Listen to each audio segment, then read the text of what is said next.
Mau memulai investasi tapi masih bingung memilih antara investasi saham atau properti? Pengalaman beberapa selebriti ini bisa jadi referensi buat kamu nih. Yuk simak ulasan berikut ini. Aura Kasih memulai investasi saham hingga reksadana sejak tahun 2009, Aura Kasih mengaku banyak mendapatkan keuntungan. Tak heran, pada tahun 2013, ia menggunakan hasil investasi sahamnya dengan melebarkan sayap investasi di properti. Menurutnya, investasi properti sangat menguntungkan dan cocok sebagai investasi jangka panjang. Inilah mengapa di tahun 2019, Aura Kasih kian serius berinvestasi properti dengan membuka kafe dan coworking space di Surabaya dengan menggandeng beberapa kolega. Giring Ganesa. Beda dengan Aura Kasih yang berhasil mengembangkan investasi di saham dan properti, Giring justru fokus berinvestasi saham. Sejak tahun 2007, Giring mulai menyisihkan 10% hasil manggungnya untuk berinvestasi saham, obligasi, dan reksadana.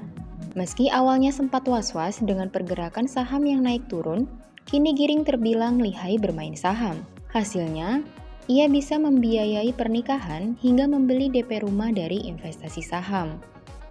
Mau tahu kunci sukses Giring berinvestasi saham? Sangat sederhana. Ia selalu membeli saham dari perusahaan yang besar dan fundamental, seperti Gudang Garam dan BCA. Ia juga tak segan belanja banyak saat harga saham tengah turun. Agnes Mo. Selebriti multitalenta Agnes Mo tak segan berinvestasi saham. Bahkan, ia menanamkan uangnya untuk berinvestasi saham di Nintology, perusahaan smartphone besar di Asia. Alasannya sangat sederhana, komunikasi jadi bagian terpenting dalam hidup manusia. Dan saking banyaknya uang yang ia investasikan di saham perusahaan tersebut, Agnes sampai dijadikan co-founder loh. Nikita Willy.